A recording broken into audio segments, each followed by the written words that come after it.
हाँ बच्चों, आप सभी का स्वागत है वर्क नैप में। आज हम करने वाले हैं lecture number 4 exchange of gases. ठीक है, हमें दो गैसेस की एक्सचेंज के बारे में पढ़ना है, CO2 एंड O2। ठीक है, जो हमारा प्रेजेंट लेक्चर यानी एक्सचेंज ऑफ गैसेस में हम देखेंगे किन किन पैरामीटर पे एक्सचेंज ऑफ गैसेस डिपेंड करते हैं। और जो हमारा अगला लेक्चर होगा वो हम ट्रांसपोर्ट ऑफ गैसेस के बारे में जानेंगे। ठीक है, तो हम शुरू करते हैं। थोड़ा मैं इसे जूम कर दूँ। Yes, now primary site of exchange of gases कौन सा है? Alveoli. And exchange of gases also occur between blood and tissue. ठीक है, जैसे दो साइड्स है, पहला साइड एल्वियोली और दूसरा साइड कौन सा है? Blood and tissue. ठीक है, नाउ दो गैसेस में एक्सचेंज होते हैं, एक O2 एंड CO2। वो कैसे एक्सचेंज होते हैं? बाय सिंपल डिफ्यूजन के थ्रू। ठीक है, नाउ जब ये सिंपल डिफ्यूजन के थ्रू एक्सचेंज हो रहे हैं तो ये पैरामीटर्स पे डिपेंड करते हैं, कंडीशंस पे डिपेंड करते हैं। वो कौन कौन से हैं? वो तीन है। पहला है प्रेशर या कंसंट्रेशन ग्रेडियंट, दूसरा है सॉल्युबिलिटी ऑफ गैसेस और तीसरा है थिकनेस ऑफ मेम्ब्रेन। यानी सबसे पहले इसका अमाउंट कितना है, गैसेस का अमाउंट कितना है उस एटमॉस्फेयर में। नाउ वो गैसेस का अमाउंट है तो कितना सॉल्युबिलिटी उसकी है। जैसे हम एटमॉस्फेयर में क्या नाइट्रोजन का अमाउंट हाई है, किससे? सारे गैसेस से, चाहे वो ऑक्सीजन हो गया, कार्बन डाइऑक्साइड हो गया, बट उनके नाइट्रोजन का एक्सचेंज तो होता नहीं है क्योंकि उनका सॉल्युबिलिटी क्या है, बहुत लो है। ठीक है, अभी पहला पैरामीटर जो है वो है पार्शियल प्रेशर या फिर कंसंट्रेशन ग्रेडियंट, वो जानते हैं। ठीक है, pressure contributed by individual gases in a mixture of gases, उसे हम कहते हैं पार्शियल प्रेशर। यानी A, B, C तीन तरह के गैसेस है और मिक्सचर में प्रेजेंट, यानी टोटल प्रेशर कितना होगा ये तीनों गैसेस मिलाएंगे तो, और उस तीनों प्रेशर के गैसेस में पर्टिकुलर C का कितना कंट्रीब्यूशन होगा तो हम कहेंगे पार्शियल प्रेशर ऑफ C। तो ये कह रहा है pressure contributed bye an individual gases in a mixture of gases. Representation के लिए हम PO2 oxygen, PCO2 carbon dioxide, P denote करता है पार्शियल प्रेशर। ओके, नाउ एक टेबल एनसीईआरटी में वो क्या है, पार्शियल प्रेशर का यूनिट क्या है? Millimetre mercury of oxygen and carbon dioxide at different part involved in diffusion in comparison to the atmosphere. Respiratory gases O2 and CO2, दो gases का एटमोस्फेरिक एयर में कितना पार्शियल प्रेशर है? 159 और CO2 का कितना है? 0.03।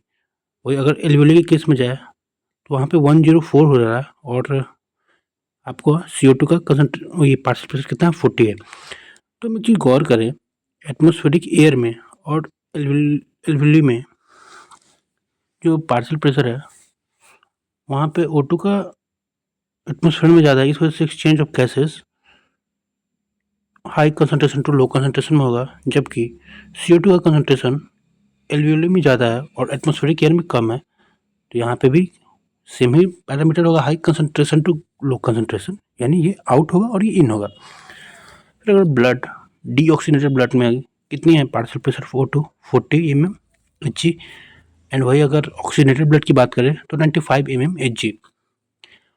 टिश्यू में कितनी है? 40 mmHg O2 की। और अगर हम फिर से बात करें CO2 की, तो CO2 की डीऑक्सीनेटेड ब्लड में है 45, ऑक्सीनेटेड ब्लड में है 40 एंड टिश्यू में कितना है? 45। तो टिश्यू से ये इस तरह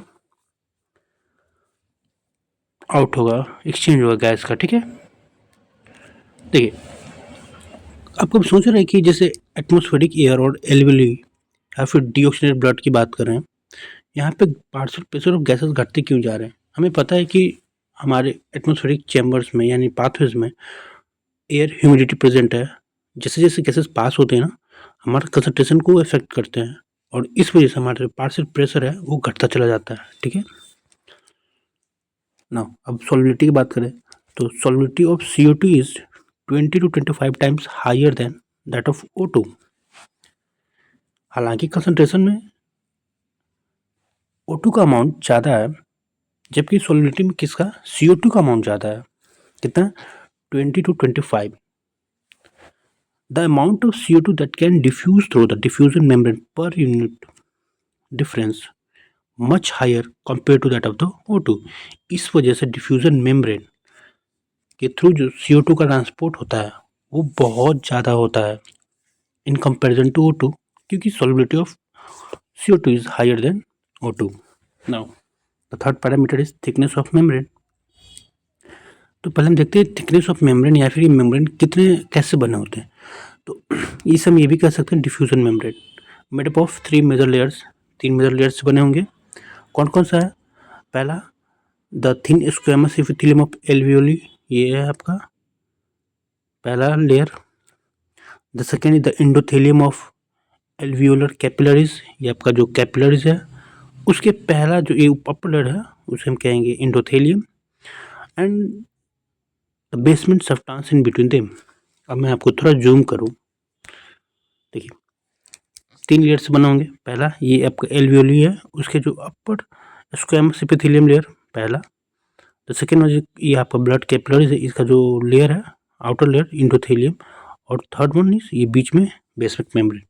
ये तीनों कंबाइन करके आपका बनता है डिफ्यूजन मेम्ब्रेन, ठीक है, जिसका थिकनेस आपका लेस देन मिलीमीटर होता है। ये यहाँ पे है ना, लेस देन मिलीमीटर।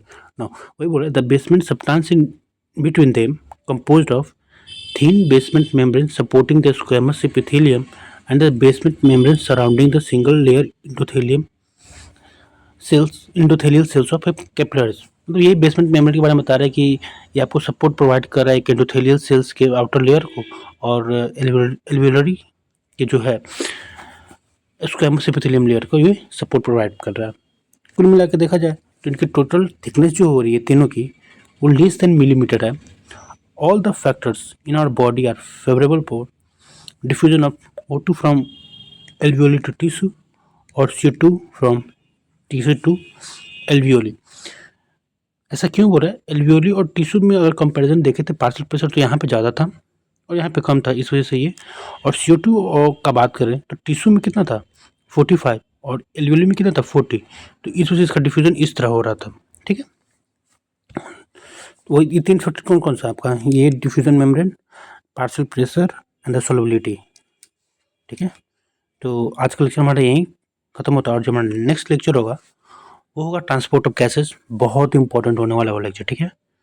तो मिलते हैं हम नेक्स्ट लेक्चर में, तब तक अपना ख्याल रखिए, स्टे मोटिवेटेड।